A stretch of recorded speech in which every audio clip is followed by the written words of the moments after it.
Well, welcome everyone. Again, I'm here, Matt DeYoung, joined by Alan Stransman. Welcome to the video today. Hi, Matt. Great to be Thank with you you. again. Thanks for joining me, and we're going to continue our conversation about the expert industry and what you can really do to be successful. And you and I had a really important talk about how to kind of define your target market for you, for me, for anyone in the expert industry. And we started to kind of compare it to the food industry, whether it's fast food or gourmet. So let's talk a little bit about that today and how that can help people define their target market. Well, I have found, Matt, that a very, very useful exercise for a business owner to go through is to compare his or her business to either a fast food or a gourmet restaurant. And we're all familiar with the distinctions between fast food and gourmet restaurants. And I first went through this some years ago when I was running the business that I created, which was one of the first day spas in the world for men. And I was really trying to define, with the help of a business consultant at that time, am I in the gourmet business or the fast food business?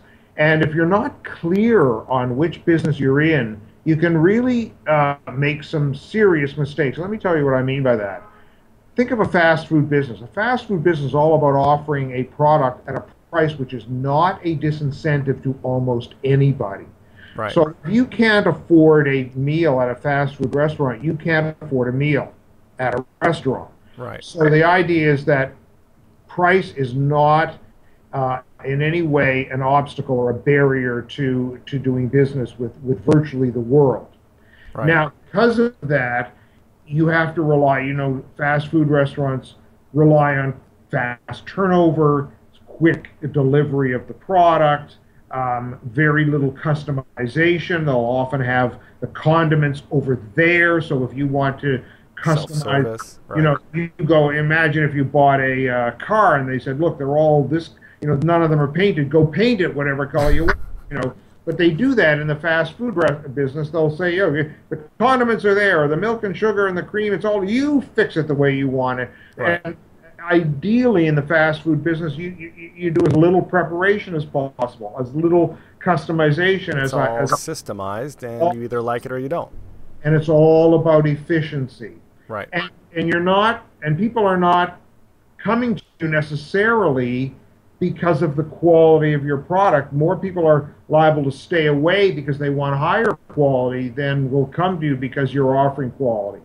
Right. Now, and so some businesses lend themselves to this kind of commoditization of their product. But if you don't have that, if you have a business which just does not lend itself to that, and this is what I found with my spa business, and I'm finding the very same issues apply to what I do now, which is the book creation business. Right. Very much a custom business. And if you look at a gourmet restaurants don't mind you spending the evening there. They have maybe one or two servings. Everything is prepared fresh on the day, and you can pretty much have it any way you like it. Rare, medium well done. Gourmet restaurants know that there are people that are going to look at their menu if it's posted outside, and they're going to walk away because it's too expensive. So this, to me, and I don't know how people watching this video or how you Matt, relate to this, but I have found that in my current book creation business or ghostwriting business, I want to help everybody. I don't know, maybe in the gourmet business you want to feed everybody. You want everyone to enjoy the meals that you prepare. It's hard to say to somebody, I'm sorry, but this is what it costs. This is what we have to charge, because it is a gourmet business. Well, and I think pause there for a second, because you and I didn't talk about this, but you just brought up a new point that I think will help people watching this quick video a lot, which is in the fast food industry, there tends to be that boxiness, right? Where it's like when you go to McDonald's, not to pick on them, it's just that they know that's what business they're in, is fast food. You have a certain expectation, and it's really about consistency and speed, and that's what you're buying, right? I mean, you're disappointed instantly, at least I am, if I have to wait in the drive-through line for more than a couple of minutes, right? So that's what you know. And a whole business is aligned around that. Now, I don't think that I've ever been somewhere that when it's a gourmet restaurant where they're apologetic if you disagree with how many forks they have, or that there's a jacket is required. If there's things that you don't want about that experience, I've never found them to say, well, maybe just this one time, or, you know, oh, you're right, our prices are too high, I should really apologize for that. They just say, you know, this is the business we're in, we cater to this type of clientele. They don't really apologize for that.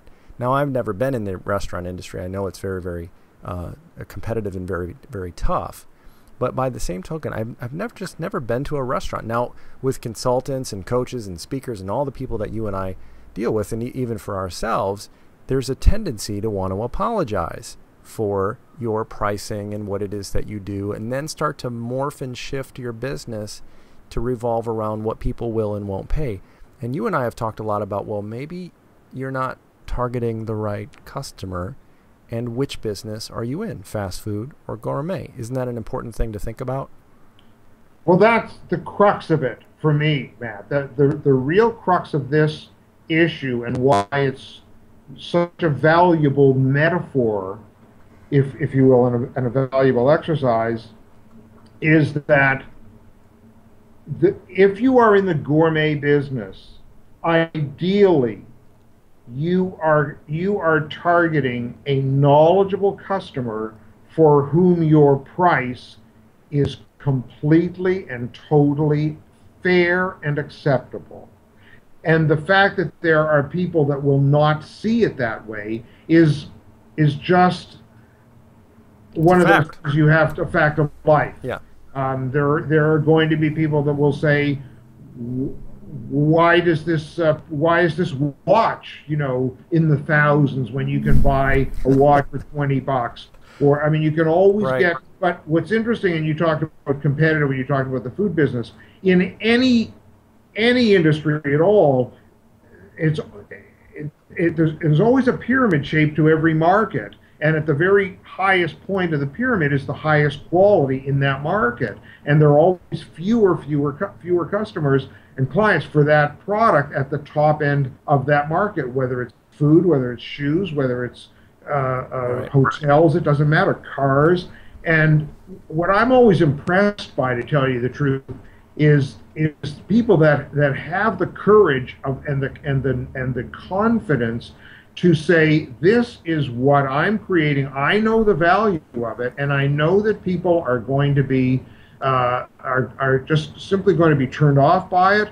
That it's just not going to be for them, but that's okay, because I can't compromise, and I have to have the confidence that enough people are prepared to pay what I'm charging. So when you hear about a $500 an hour speech writer or consultant or fill in the blanks, whatever that number is, $1,000 an hour. When somebody says, you know, so and so got $10 million for a movie, or now maybe it's $50 million, and you go, well, how could that be? Well, that person is someone has decided that Drew Brees is worth $40 million to play football next year, because there's nobody in the world that can do what that guy can do. Well, let's bring that to action for our audience as we wrap up this video, because the reason those athletes are able to make the money they make is because they're hopeful they'll deliver results, and their track record has proven that there's some likelihood of that.